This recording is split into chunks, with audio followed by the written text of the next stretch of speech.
Eh bien, nous allons passer à une autre distraction, la télévision. Eh bien, du Japon nous vient la télévision en boîte, ou plus précisément tout de même en mini-cassette.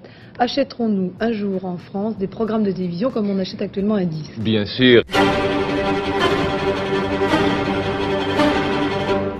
Le petit écran est mort, vive la télévision!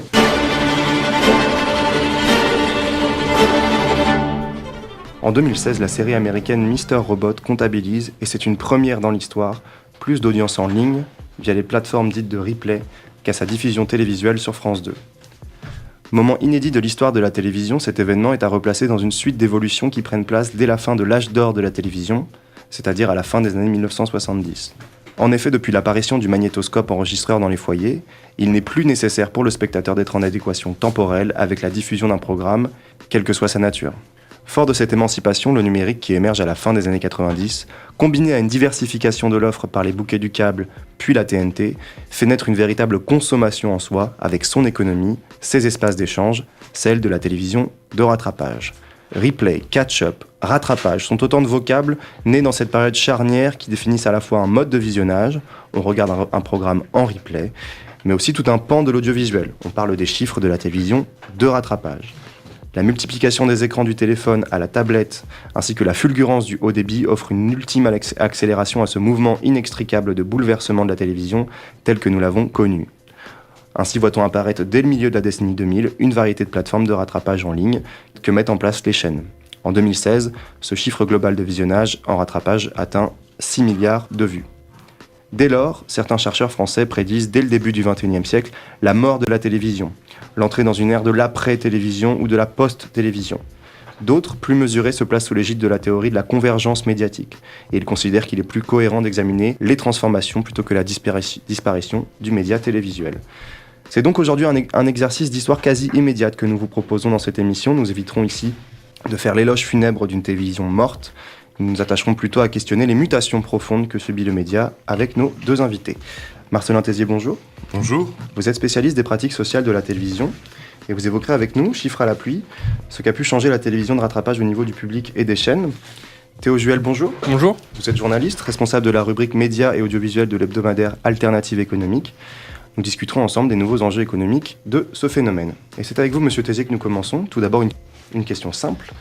Dans l'état actuel des travaux universitaires faits sur la question, peut-on réellement parler d'une mort de la télévision ? Non, alors de mon point de vue, ce n'est pas du tout la fin de la télévision. Au contraire, la télévision est en pleine mutation dans ses modes de consommation, dans sa hiérarchie, entre les chaînes et aussi dans son économie. Moi, je pense que ce qui est complètement en train de changer, c'est nos représentations qui sont liées à ce média, mais aussi notre conception et nos relations avec ce dernier. Voilà, au départ, la télévision, c'était surtout un objet qui trône dans le salon, qui était le symbole du partage d'un moment en famille, mais aussi de partage avec les autres, à l'extérieur, au travail, avec tout un rôle social. Mais depuis les années 90, et de manière drastique depuis la fin des années 2000, on a assisté au changement complet de la conception de la télévision. L'apparition et la banalisation d'une multitude d'appareils comme les ordinateurs, les smartphones et les tablettes, tous ces changements ont fait qu'en 2016, le nombre d'écrans par foyer a atteint, selon une étude du CNC, le nombre moyen de 5,5 par foyer. Donc tous ces objets, en se connectant à Internet, comme désormais les télévisions, ont poussé la télévision à profiter des nouvelles possibilités qui s'offrent à elle, comme par exemple le replay ou la retransmission en direct sur Internet. La conséquence de son arrivée sur le web, c'est aussi son entrée en concurrence avec d'autres plateformes qui proposent elles aussi des contenus audiovisuels. On peut parler tout simplement de YouTube, Dailymotion ou Vimeo qui sont maintenant connus par tout le monde. Et les plateformes payantes, Marcelin Tézier, ces services de vidéo à la demande, comme Netflix pour citer seulement le plus connu. Alors Netflix, par exemple, adopte avec succès la même attitude que les chaînes de télévision traditionnelles. En fait, il se met à produire ses propres séries télévisées, comme Narcos ou House of Cards, avec un grand succès. Tous ces éléments font que tous les spectateurs sont confrontés à un changement radical de relation et de conception de la télévision. C'est fini le petit écran immobile. On peut désormais consulter n'importe où et n'importe quand les programmes audiovisuels de la télé. Le bouleversement est tel que certains jeunes, qui sont confrontés à des extraits d'émissions télévisées sur Internet, ne le décrivent plus comme de la télé, mais comme un contenu issu d'Internet. On voit bien que la confusion entre les filiations est totale. On assiste donc à une mutation totale du média et de notre relation avec lui. C'est la fin, à mon avis, de l'objet télévision tel qu'on le concevait à son âge d'or, mais le début d'une nouvelle ère numérique. Merci Marcelin Tézier, je me tourne à présent vers vous. Théo Juel, comment ces mutations s'expriment-elles d'un point de vue économique ? Alors je pense que déjà ce qu'il faut rappeler, c'est que la télévision est une industrie nourrie complètement par les revenus publicitaires. Donc dans les années 90 et au début des années 2000, cette publicité n'existe quasiment pas sur les contenus de rattrapage en ligne. Cet état de liberté typique d'une sorte d'esprit internet se poursuit jusqu'aux années 2010 à la monétarisation des contenus. À partir de là, les consommateurs de programmes voient de plus en plus la publicité se greffer au replay. Donc la transformation de l'accès au replay s'est mise en place depuis l'arrivée des plateformes payantes telles que Netflix. Autre bouleversement a lieu en 2014, lorsque Médiamétrie comptabilise pour la première fois les audiences replay. Les chaînes se rendent donc alors compte de l'importance de la TVR, donc télévision de rattrapage. Les chaînes gratuites avaient pendant un temps laissé couler et avaient laissé leur contenu en accès libre pour une durée de jours plutôt flexible. La consommation grimpait donc et il était temps d'imposer soit la publicité pour les chaînes privées gratuites, soit un service de rattrapage payant pour les chaînes publiques, comme par exemple les épisodes de 10%. Donc les chaînes et les producteurs se sont rendus compte de la rentabilité du replay. Ainsi, la durée de partage d'une émission ou d'une fiction font partie désormais des négociations entre chaînes et créateurs. Passé 24 heures, l'épisode devient donc payant. Au contraire, les chaînes comme TF1 proposent leur fiction gratuitement en replay durant un temps un peu plus long, mais y ajoutent du contenu publicitaire autant qu'à la télévision avec des coupures d'1 à 2 minutes de pub. Les fictions françaises sont les plus vues en replay, ce qui prouve l'attrait pour les chaînes de les faire passer en contenu payant ou avec beaucoup de publicité. Je pense que d'ailleurs que Mars peut nous faire un petit point sur l'audience des fictions en replay à la télévision française. Bah oui, évidemment, je pense qu'on peut trouver nos réponses dans une étude qui a été réalisée par Jean-Samuel Bescar, qui est un sociologue et professeur à l'université Paris-Est de Marne-la-Vallée. Il a analysé les audiences des programmes replay en les comparant aux audiences des programmes en direct de septembre 2010 à octobre 2011. Alors pour vous donner une idée globale, à cette époque, le replay, ça représente 15 à 16 millions d'utilisateurs, dont 12 millions sur ordinateur, 3 millions sur la télévision et 1 million sur les smartphones. Je crois d'ailleurs que je peux compléter vos chiffres, monsieur Tézier. Une étude du CNC de 2016 rappelle que pour la première fois, la télévision devient le support préféré des Français pour consommer du replay. Ah, effectivement, c'est un renversement qui est important, mais il faut aussi souligner que cela ne change pas non plus les attitudes de consommation des auditeurs et des consultants de ces programmes. Et donc du coup, si on veut regarder pour le type de programme préféré pour la consommation en replay, alors les résultats ils sont très clairs et logiques d'après cette étude. On a 2/5 des consultations qui concernent les fictions. Si on y ajoute à ces 2/5 la télé-réalité, les magazines d'information et le divertissement, on obtient alors plus de la moitié des visionnages, excusez-moi. Et donc le sport, les jeux et les news se partagent les 50% restants. On observe donc que l'offre de contenu a beau être plus grande en replay, au contraire de nos attentes, il renforce la concentration des audiences. Et donc, ça c'est un phénomène social qui est très intéressant, c'est que les spectateurs se penchent en priorité sur des contenus qui sont déjà populaires. On a certaines vidéos stars ou buzz qui capitalisent un grand nombre de vues et qui tirent vers le haut ses propres vidéos. C'est un phénomène qui est très connu, par exemple, maintenant avec Nabila, avec ses frasques dans les anges de la télé-réalité. Et je crois effectivement qu'en plus, les chaînes s'en servent complètement d'un point de vue économique, puisque là, par exemple, Marcelin Tézier parle des extraits donc, d'émissions qui sont donc mis en ligne et qui permettent donc plus de clics et donc plus de publicité. Je crois aussi que les formats des émissions sont directement modifiés dans leur live et que finalement, elles sont de plus en plus segmentées et fragmentées. C'est-à-dire des grandes émissions de talk-show, par exemple, comme Ardisson, Hanouna propose des émissions de 1 à 2, voire 3 parties, ce qui permet après en ligne d'obtenir plus de clics et donc de faire face à plus de publicité. Merci messieurs, maintenant que vous nous avez présenté finalement les différences entre les contenus, les fictions, la télé-réalité, qu'en est-il des chaînes ? Est-ce que le replay redéfinit la hiérarchie entre les chaînes ? Tout simplement, pour répondre à cette question, je pense qu'on peut toujours utiliser l'analyse de Jean-Samuel Bescar. Et alors, il est clair que la hiérarchie des replays, ça donne ce résultat. À la première place, on a toujours TF1 avec 41% de départ du replay. En deuxième place, M6 avec 25%. Et à la troisième place, France 3 avec 10%. En vérité, il n'y a rien de très surprenant non plus à ces chiffres, puisque ce sont ces chaînes-là qui diffusent le plus de fiction et de magazines, ce qui rencontre le plus de succès en consommation en replay. Et donc toutes les autres chaînes se partagent les 25% restants. Ce qu'il faut noter dans toutes ces autres chaînes, c'est qui est très surprenant, c'est que Arte et France 2 se retrouvent à la 5e place ex-aequo avec 5% de part de marché. La chaîne européenne arrive à se hisser au même niveau qu'une chaîne nationale publique. Et donc Ce résultat, en fait, il s'explique par les pratiques de consommation des spectateurs qui préfèrent les contenus que propose la chaîne sur la durée. Le replay redéfinit donc en partie la hiérarchie entre les chaînes.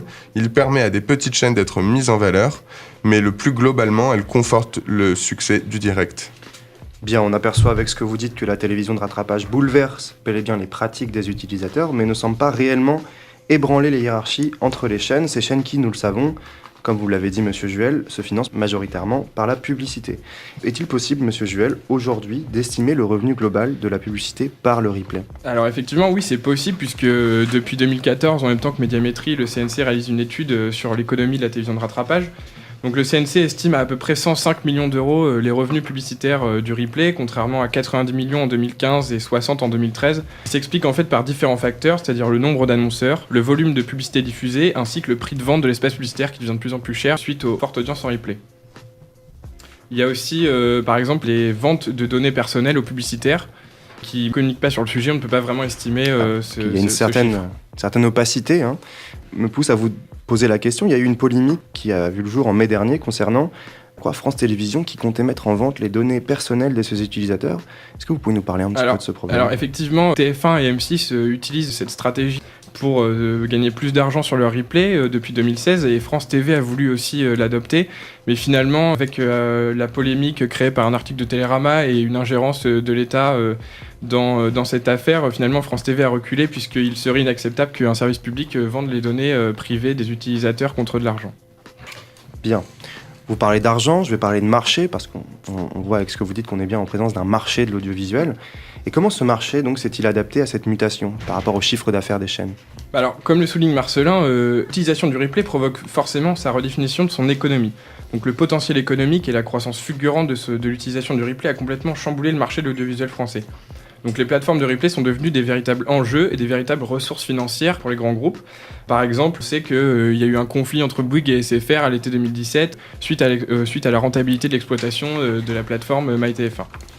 Au risque de me répéter, qu'en est-il des puissances internationales de vidéo à la demande, comme Netflix et consorts, dans ces nombreux enjeux économiques ? Alors l'arrivée de Netflix et d'Amazon a finalement bouleversé plus l'économie que la pratique sociale, puisqu'on voit que Netflix a mis la barre très haute concernant les exigences de contenu, ce qui a finalement dépoussiéré les plateformes assez anciennes françaises.